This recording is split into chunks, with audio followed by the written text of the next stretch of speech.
use I was at SDSU's wreath laying ceremony.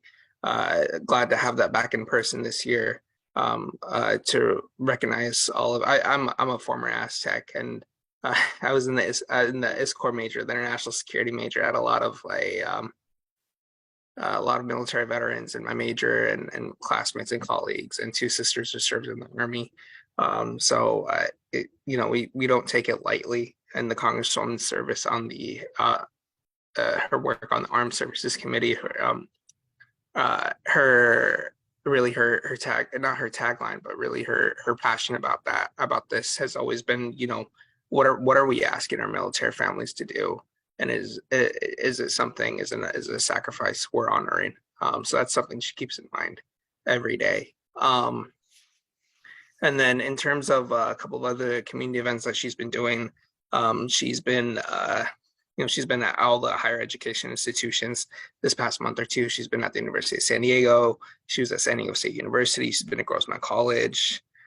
She's been at a couple of other things, just trying to engage as much as possible.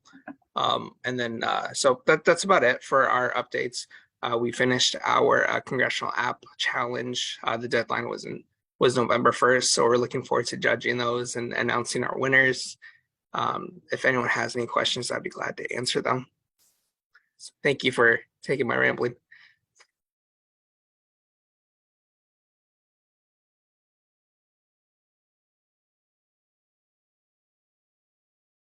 Oh. Looks like you're up, Officer Terry. Thank you, Jawad. Thanks, I'm a Jawad. former Aztec as well, and a professor at Grossmont College, so I really appreciate the shout out and the attention there. Yeah, thank you. Thank you. Thank you. Any questions for Jawad? Okay, well, we're going to move on to Terry Hoskins, Officer Hoskins. Thank you, Terry. Thank you, Lynn, Michelle, for one of us. I know both of you. I see you both. So thank you for, and Jawad, people would rather listen to you ramble than me any day of the week. So especially Sandy, she tells me that all the time. So what I will try to do is, because I'm going to be speaking with information per both communities, I will do Rolando Park first as far as crime, and then some arrest stuff, and I'll do the same for Redwood Village. Crime was about the same for both communities. There is one that I wanted to talk about for Rolando Park. There was if you look on the crime mapping for the city, for your community, you may see an S, which is for a sexual crime, and it occurred on one of the buses. A young lady was sitting on the bus, and a guy walked on the bus, sat down next to her. Of all the seats, he decided, I guess, he had to sit next to her. And then prior to she got to her stop, she walked up to, as she was going to exit the bus, and then she turned around, she saw the guy was exposing himself, and then doing other things as well. So they all called the police, and we have description and so on and so forth, but that's the sex crime you're going to see on the crime mapping. And then as far as your arrests, there was 6 arrests for the past 30 days in Rolando Park. Believe it or not, 4 of them really weren't arrests. They were detentions. It was more of a 5150 hold, where they had to take someone for mental illness. And then you had one where it was friends that lived together assaulted one another, well, one assaulted the other one. And then you also had, there was a person on that was drinking in public, and it turned out he actually had a gun, and he was arrested. He was a felon as well. So he won't be back for a while. And that was on, I'm sorry, I'm looking at the wrong side. That was on Brunello Drive. So obviously that's in Redwood Village, not Milano Park. So I apologize for that. So the big thing that I was talking to one of the community members about last week that occurred actually on the intersection of University and College, but it was on the Redwood Village side. It was probably the most bizarre thing I've seen in a long time. So there was a young lady at the bus stop.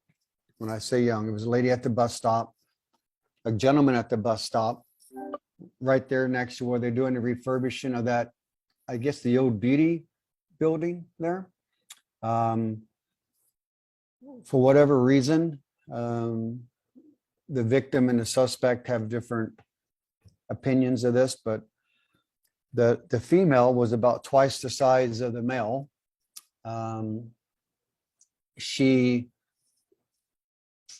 It shows her getting, there was a video and it shows her getting off the bus. So she's on the bus, it goes past the bus stop, she gets off, bus goes on, she walks to the bus stop, pulls the guy up off the seat and begins the stabbing. You can see she has a knife down by her, behind her right thigh.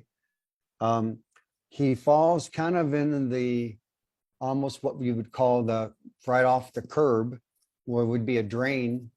And she in turns puts him in like a leg lock, puts her leg on, and she commenced to just stabbing him. A minimum of 15 times into the chest, stomach, the side.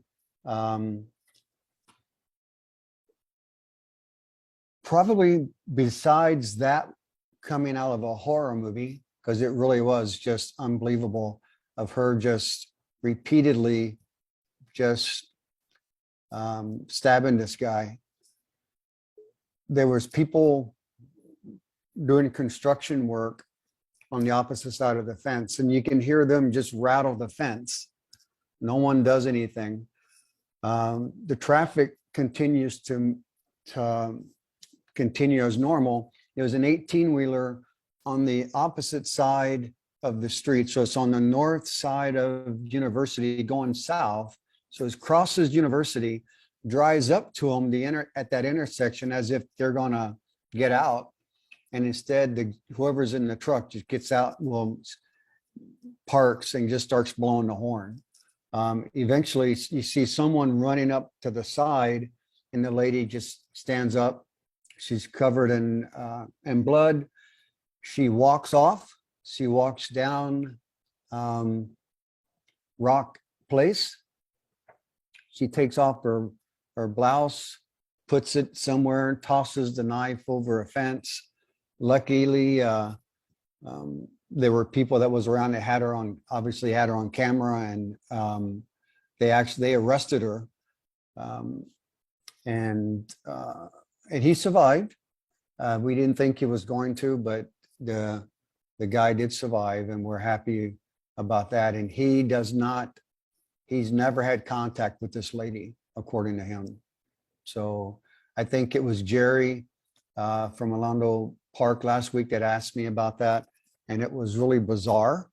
But that is probably one of the most interesting situations that I've seen for a while.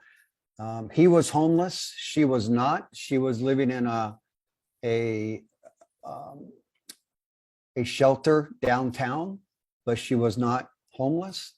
And then we had a couple of arrests up around on Vanillo Drive that where I incorrectly mentioned earlier that there was a gun taken off, but the gun was taken off, but it wasn't in Orlando Park. It was in Redwood Village. So if anyone has any questions, I know there's a lot of good information that I think Officer Mr. Wilson is going to present, and I'm sure there's going to be some good information going back and forth. So if you got any questions for me, feel free to just reach out to me directly, And I always want to give a shout out to the amazing work that Lynn and Sonia and Michelle, everyone does. It's just absolutely superb. And also want to continue to give a shout out to Jan and John for what they're doing and still trying to do in Redwood Village. And if I can just be some assistance, I'm more than welcome to just reach out to me. And last but not least, hope to see you at the cleanup in Rolando and Redwood Village on Saturday. If you've got any questions, please let me know. And Jawad, they would definitely rather hear you ramble than me. So, but thank you.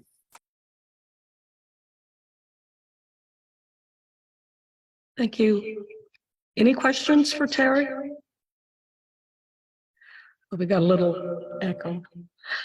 I was actually going by there when that happened. I was wondering what was going on.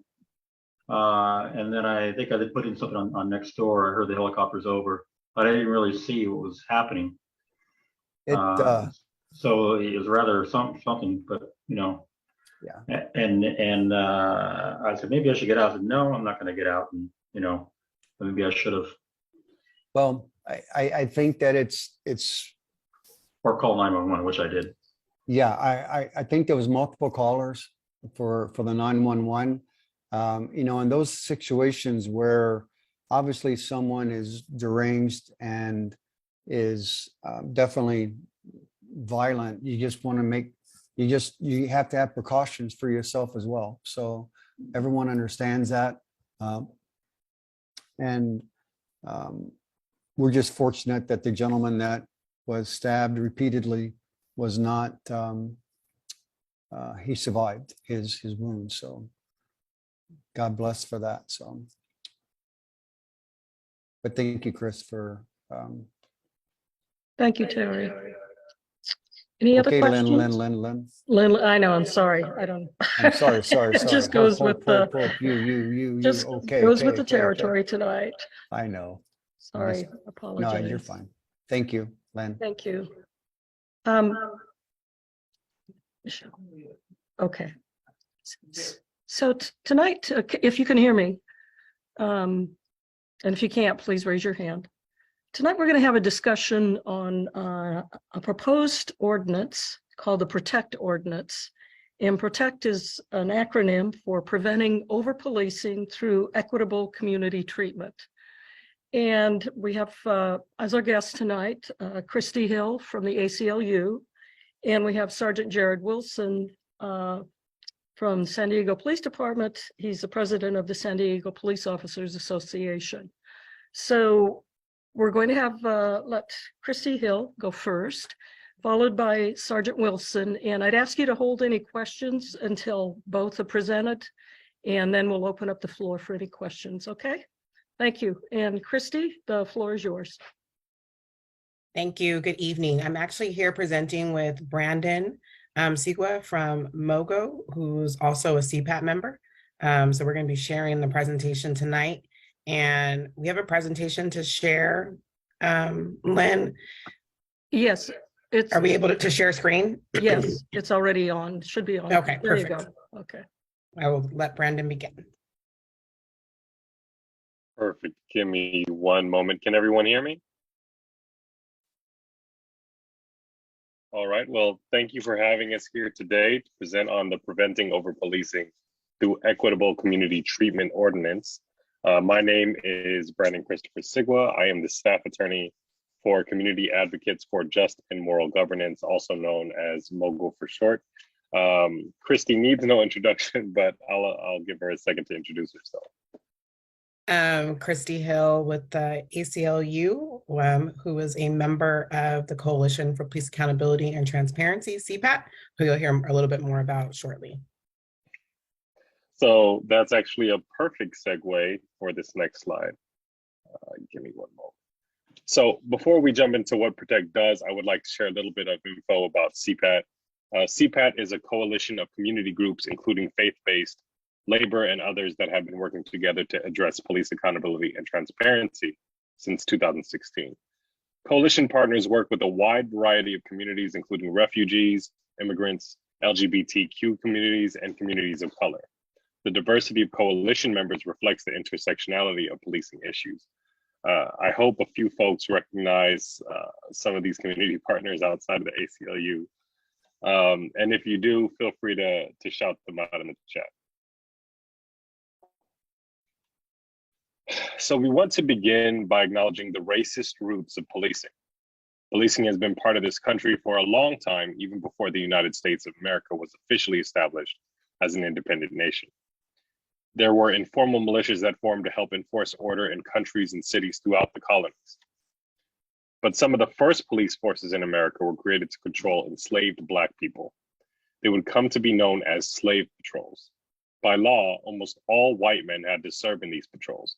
In places like Virginia and South Carolina, these patrols enforced what were called slave codes, laws which controlled almost every aspect of the lives of enslaved people.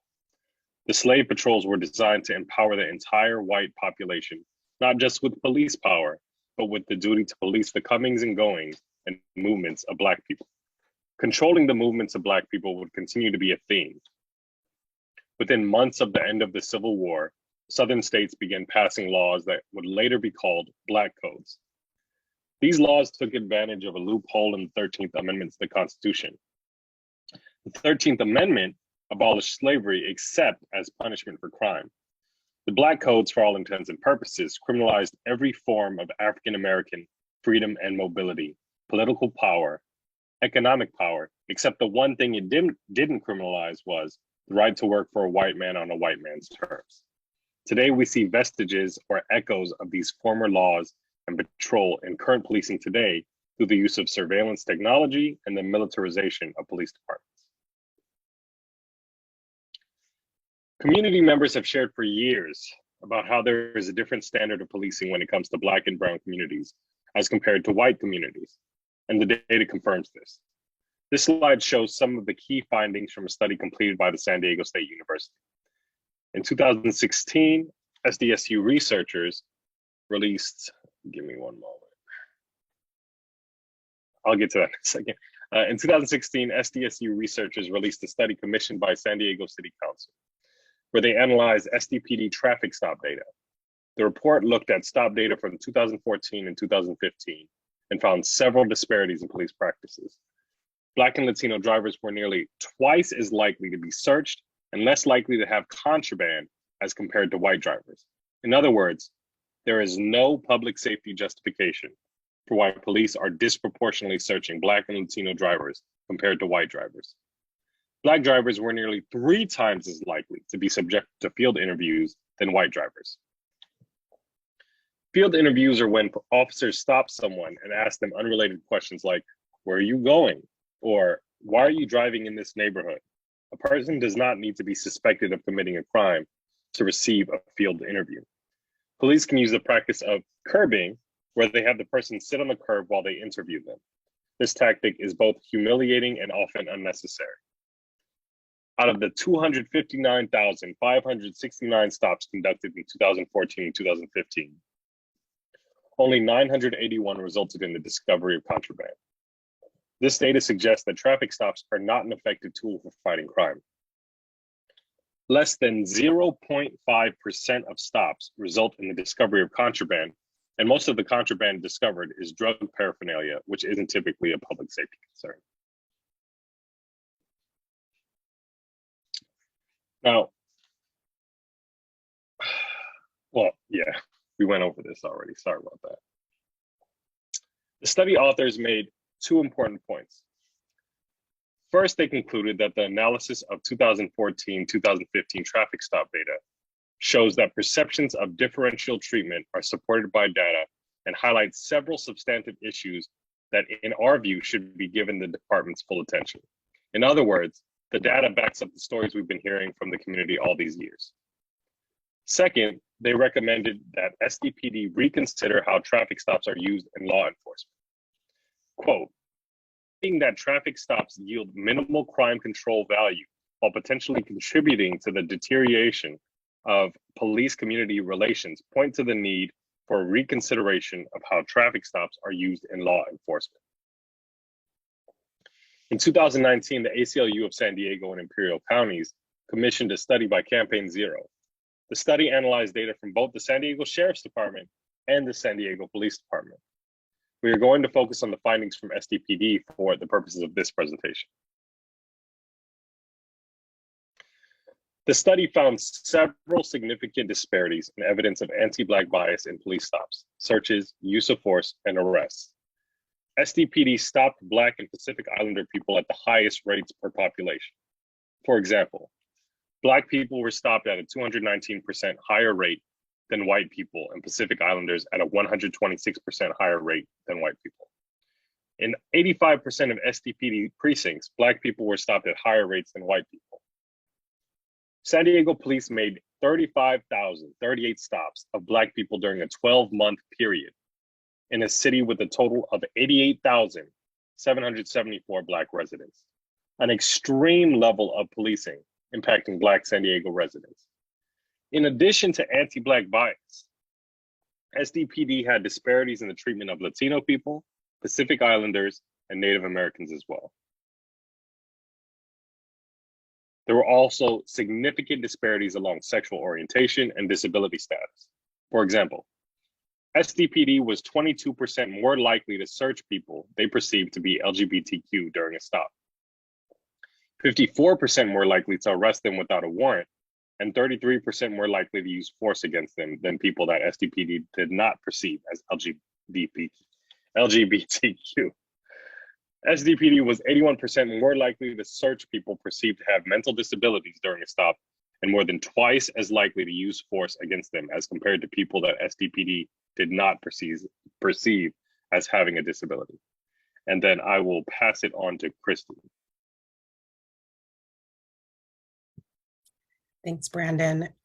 This study went on to find that there was a large number of searches that were done just based on consent by an individual. So there wasn't probable cause independently. The only basis for the search was that an officer asked and an individual said yes.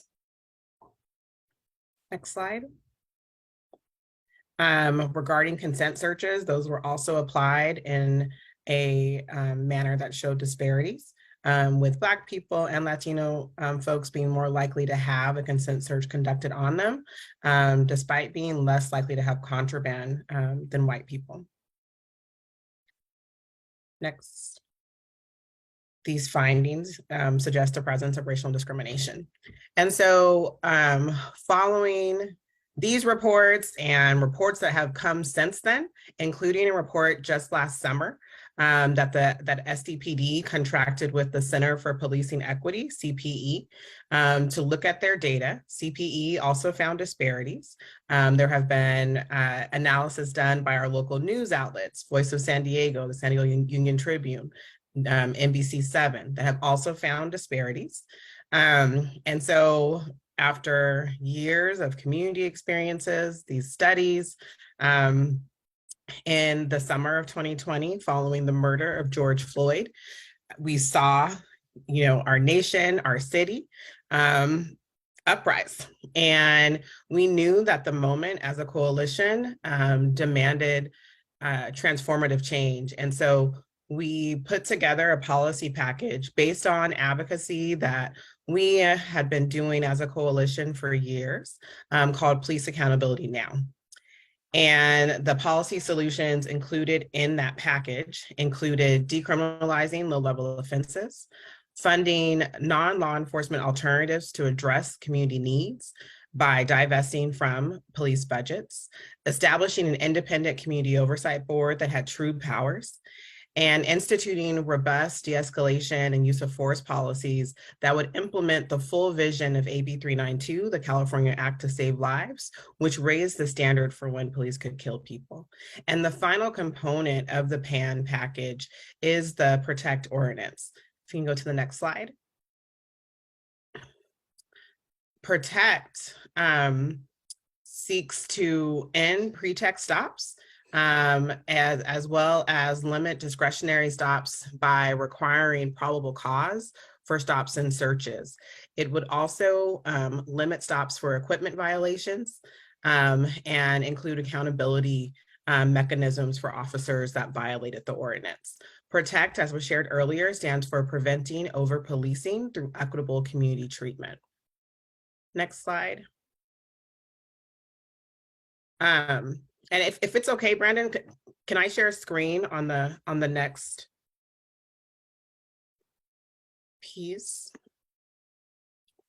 Give me a second.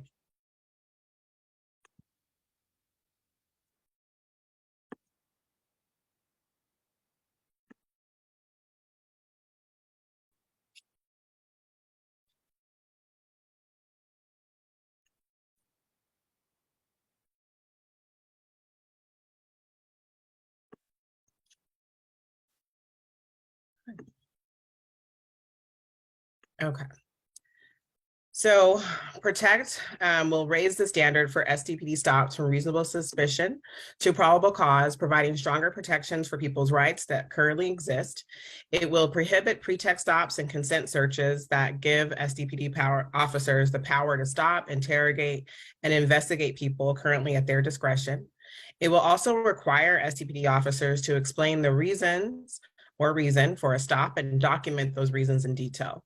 The documentation for the stop will be public record, and it will limit stops solely based on equipment violations. And as I shared earlier, it will allow for accountability when officers violate PROTECT provisions. And so PROTECT isn't something that we just dreamed up out of nowhere. It has been informed by San Diegans who have been impacted by discriminatory policing. It also incorporates best practices recommended from the sources you see on the screen.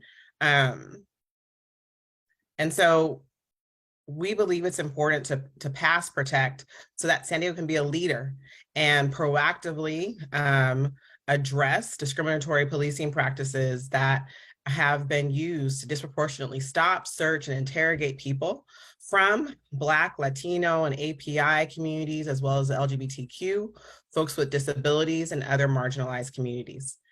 It aims to reduce police interactions that research and community experiences show have no public safety benefit, but can be humiliating, degrading, and dangerous. And so we will all benefit from the PROTECT ordinance.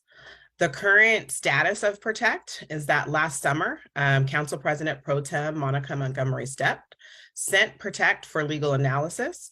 It is still undergoing legal analysis today. Earlier this year, it was added to the PSLN, the Public Safety and Livable Neighborhoods Committee work plan, and it's still undergoing legal analysis. And so with that, I think we'll stop there and turn it back over to Lynn. Okay, thank you, Christy and Brandon. And next, we're going to welcome Sergeant Jared Wilson. All right, good evening there. I have my little slide here, and let me see if I can share it properly. 1 second.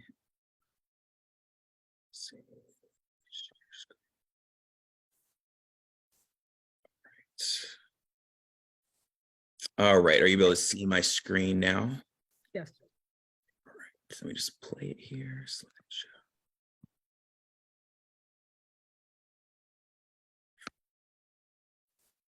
All right, there we go. Good evening, everyone. My name is Jared Wilson. I'm a sergeant with the San Diego Police Department.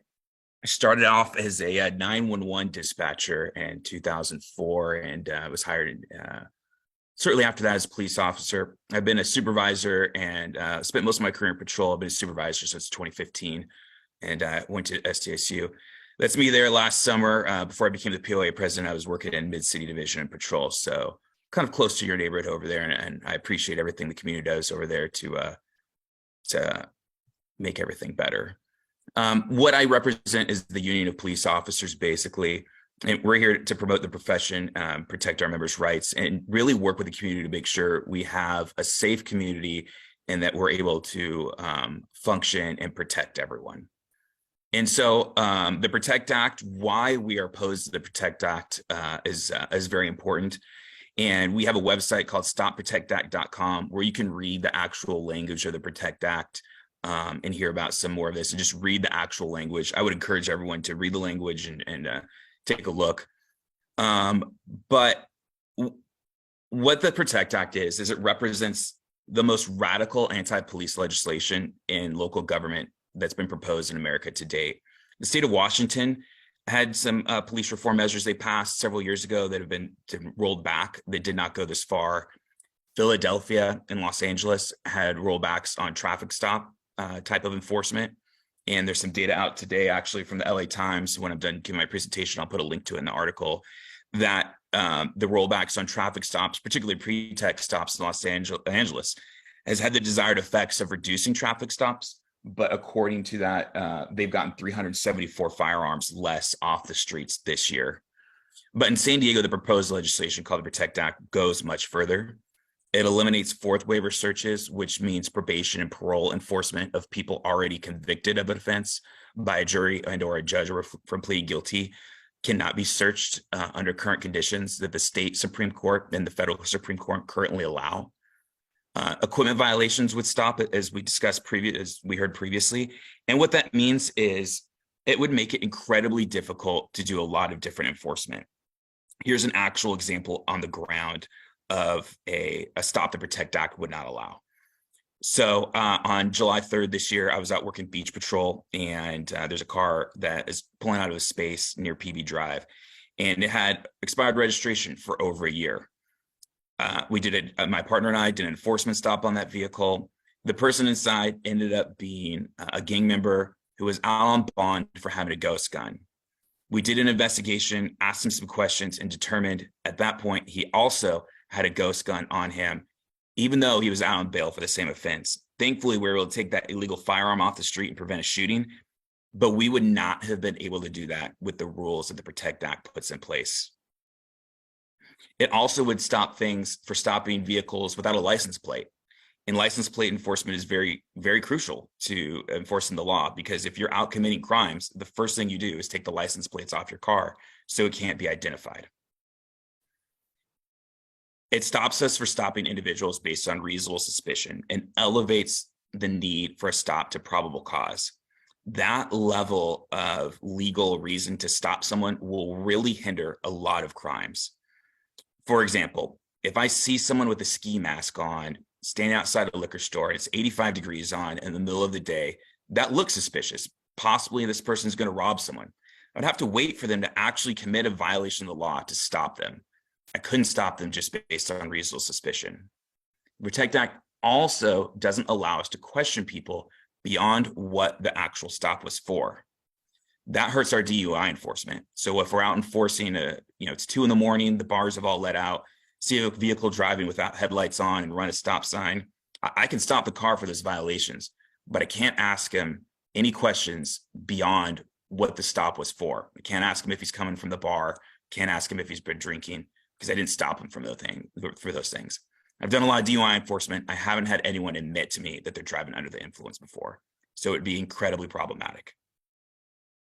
It doesn't allow us to check for warrants. It doesn't allow us to do consent searches, and all of our enforcement postures. These are crucial things that we need to take action. Right now, San Diego has a gun violence problem. It's not going away. Our officers are out there working incredibly hard to take illegal firearms off the street and make sure people are not shot. So all of these things would make it incredibly difficult for us to just enforce the law. And one of the problems with this is, since this is a local ordinance, it would only take effect here in the city of San Diego. So people in Lemon Grove, people in Spring Valley, people in Poway, Rancho San Diego, they know that the sheriff's deputies, they can still go by what the law says on the state level. It still goes by what the Supreme Court says. But in San Diego, the police cannot stop you for something the deputies can. And people will know that, and they will prey on our city if it's harder to enforce the law here.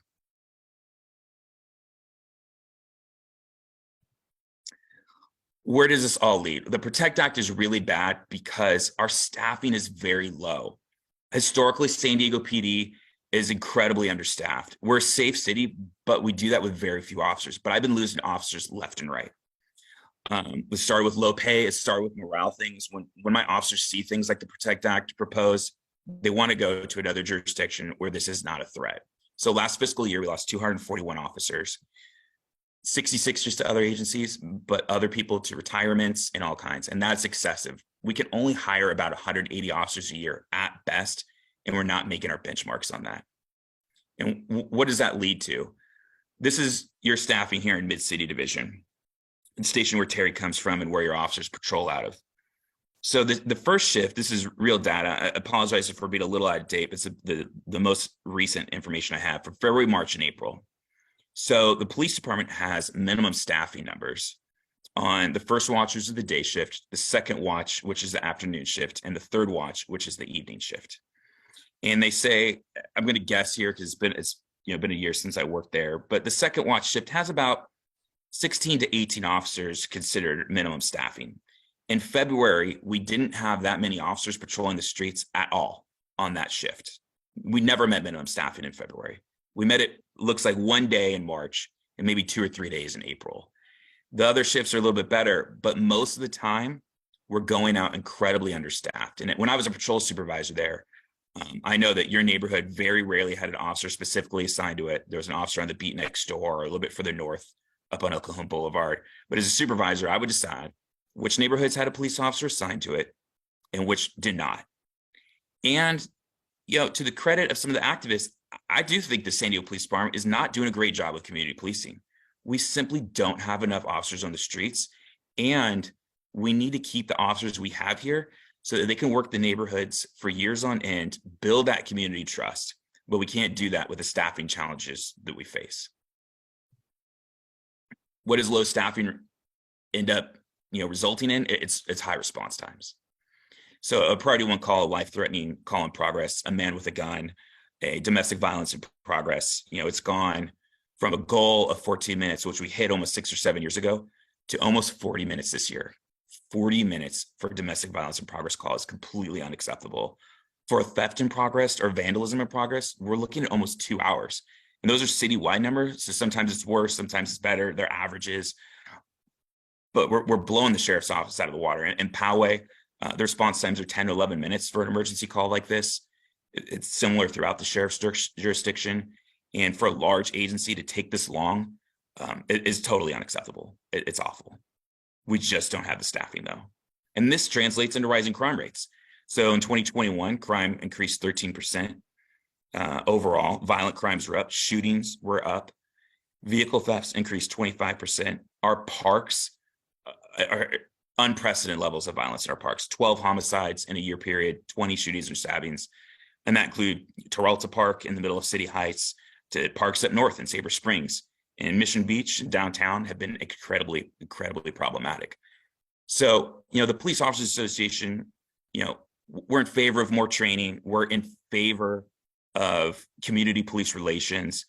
I don't want to see any racial activity, inappropriate or not, in the police department. That doesn't serve us. Our values are against it, but the PROTECT Act is not the answer. There's a lot of racial disparities in society in general. There was an article in the last week from Friday about racial disparities on victims of crime violence. Persons of color are tragically overrepresented as victims of crime in our city. And we are out there trying to make an impact for victims of crime, keep our community safe. The PROTECT Act would have the opposite effect, and that's why we're opposed to it. So that is the presentation I have for you. Thank you for hearing me out.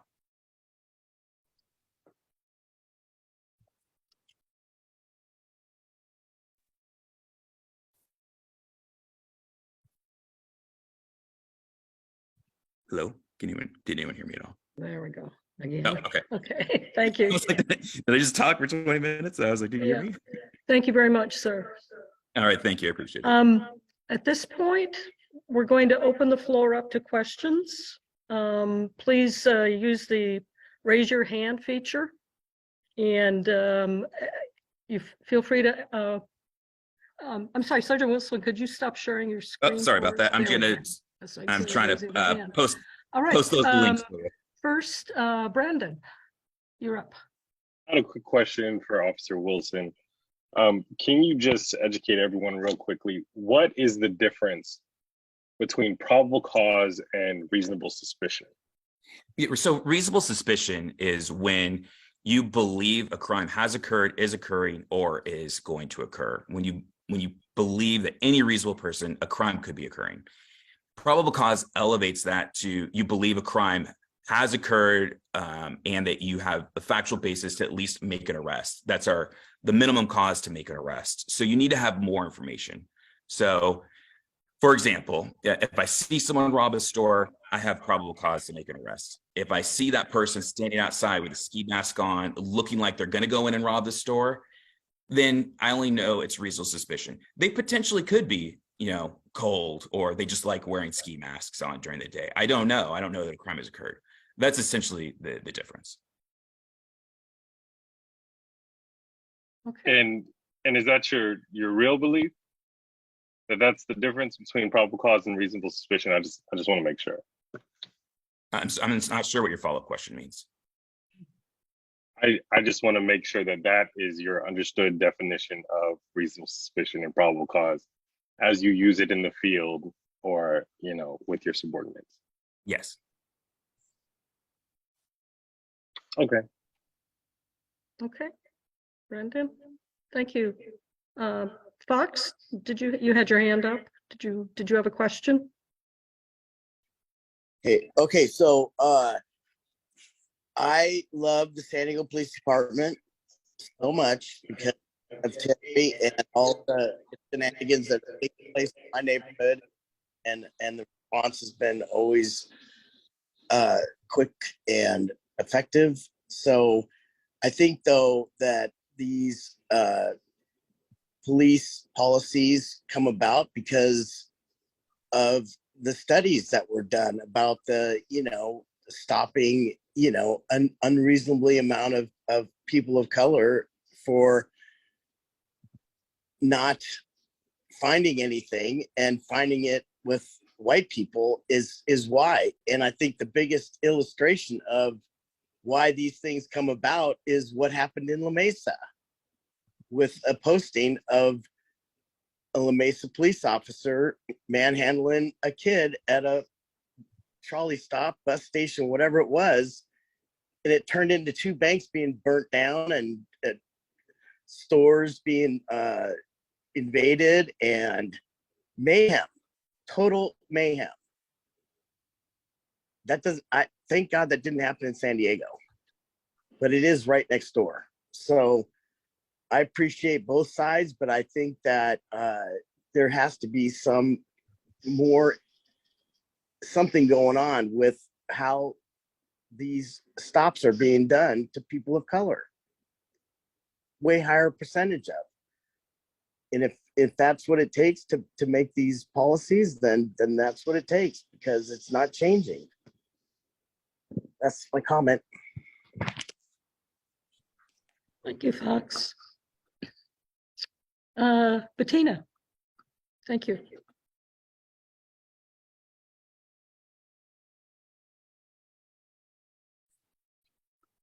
Bettina, You're muted, Bettina, if you're speaking.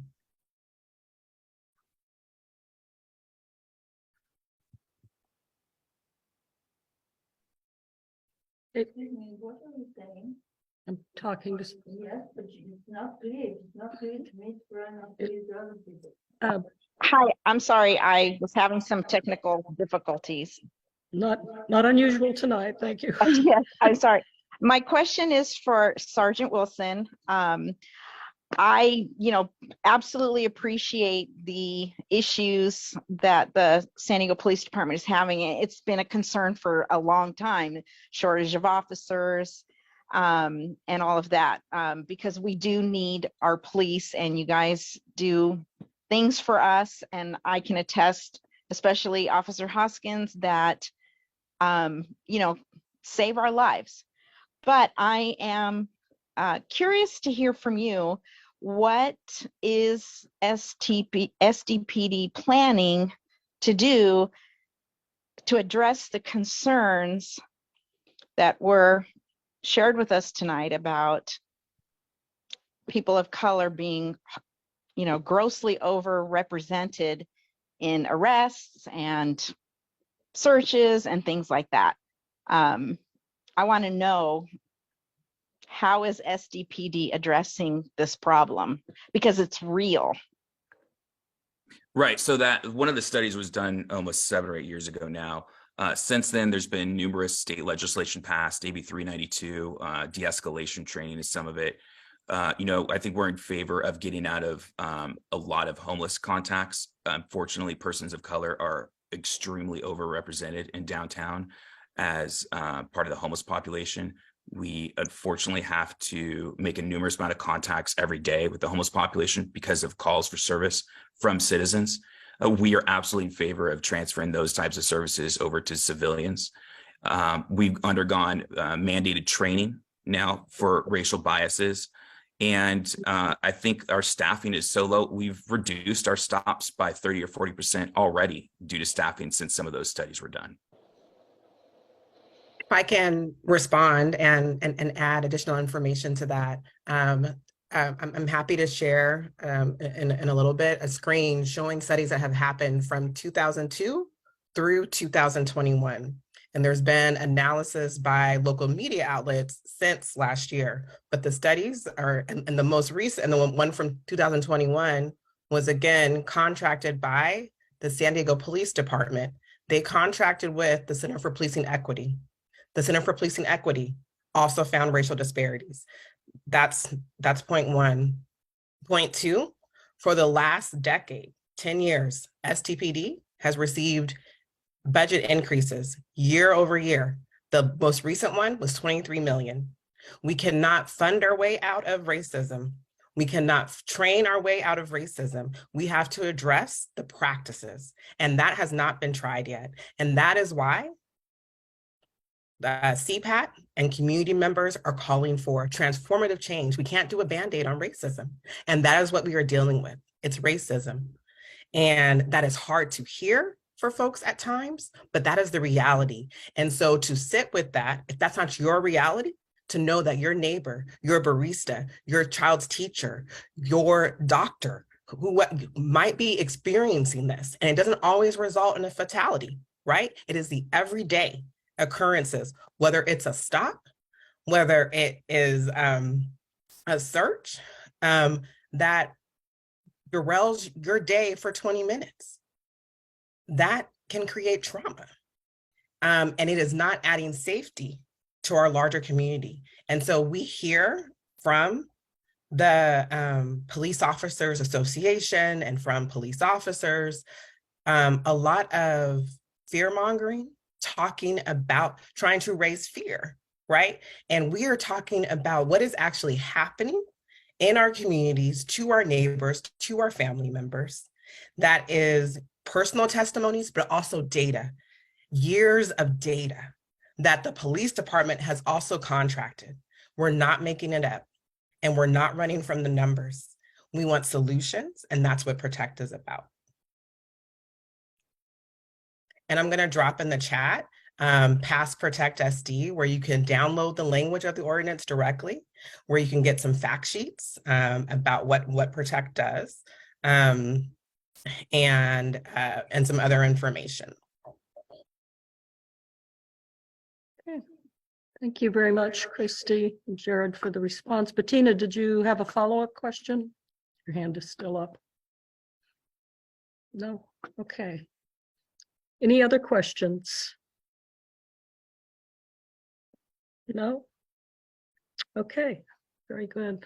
Well, thank you so much, Christy, Brandon, and Sergeant Wilson. Oops, oh, sorry. I do see someone who doesn't know how to raise their hand. Shay, go ahead, and then Jennifer will follow you.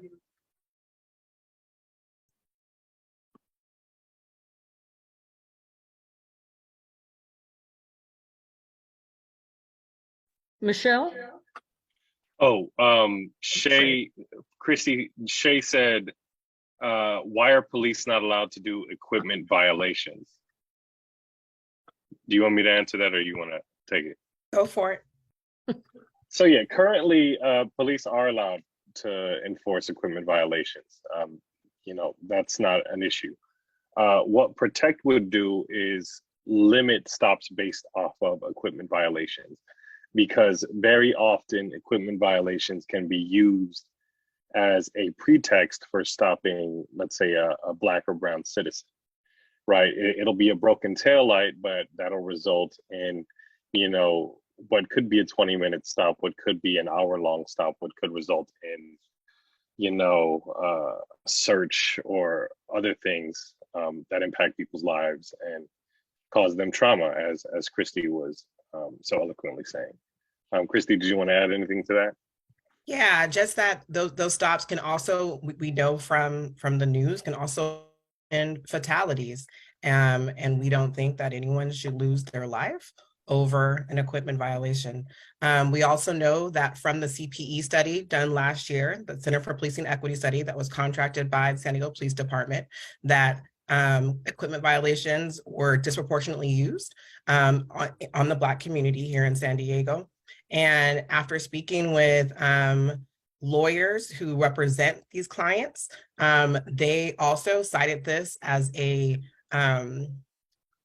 common reason that they would see in their clients' cases, and so encourage the coalition to add this as part of the ordinance. And so for those reasons, it made sense. And so again, we had community testimony, we talked to experts, and the data, the police's own data backed up this was not an issue that was causing that enforcement, you know, provided safety for communities, but it did provide the real potential for harm.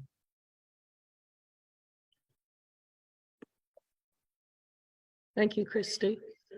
Jennifer. Hi, this is John. Oh, hi, John. We're sharing computer.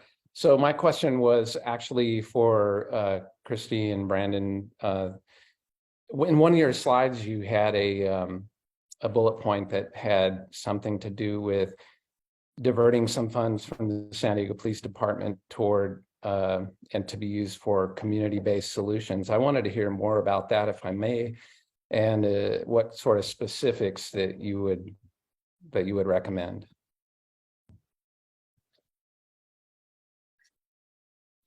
Yeah.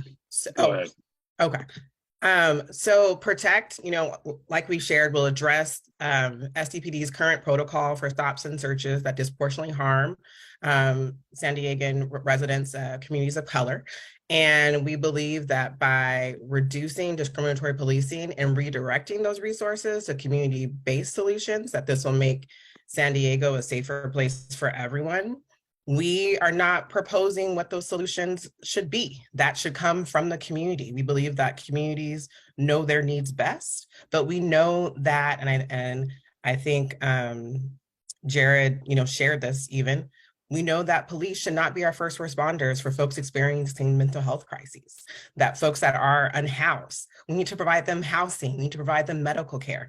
We need to be redirecting resources to those types of services. And so that is what we're talking about broadly, but we don't have, you know, specific programs that we're pointing to at this time.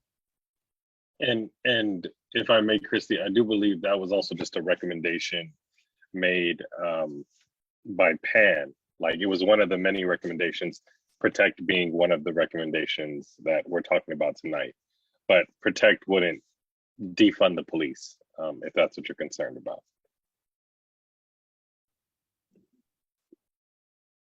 about. Thank you very much. It would be interesting to get more information on how people are expecting to set up a community policing or community-based solutions. I do agree that mental health issues are a problem, and that mental health professionals are probably better suited to or responding to those kind of situations. But when I hear community policing, I wonder if there's just specifics that people are talking about as far as replacing the police. But thank you very much. I appreciate Thank you. And just to clarify, we didn't say community policing. I believe Jared did that. We talked about community-based solutions coming from the community. Just that, so that we're representing the coalition correctly. Thank you very much. Thank you. Thank you, John. Any other questions? Going once, going twice. Okay. Well, I think that concludes it. And again, thank you, Brandon, Christy, and Sergeant Wilson. It was a very good dialogue tonight for the community. Really appreciate everyone coming and presenting your perspectives to the community. Thank you again. Thank you. Take And care. that's it, I think, for tonight, folks. Our next meeting, well, we're not having a meeting in December. We are going to try and do our holiday social again. And we'll hope for the best this year. So that will be our December meeting. We'll be posting information about that in the next couple of weeks, but it will be here at the school in the auditorium. It's sort of the way the community council says thank you to the community and thank you to our volunteers. We have people who show up and do cleanups and volunteer for PTA events, things like that. So that's December, and January we'll be having our annual discussion about priorities in the community. And we would expect to have our introduction to our new District 9 community representative in January. Okay. If there's nothing else, I think we'll call it an evening. And thanks everyone coming out. And thanks for being patient. We did have some technical issues, mostly my fault. And we'll get better at it as we go along. Thanks everyone. Good night. Well, I'd like to ask again, when was the Saturday, so I can take a note or something. I think I have too many things going on to remember, because you mentioned it once in a hurry. So Saturday, where, and the next Saturday? Are you on our mailing list? I don't know. Well, how did you find out about the meeting tonight? There is in front of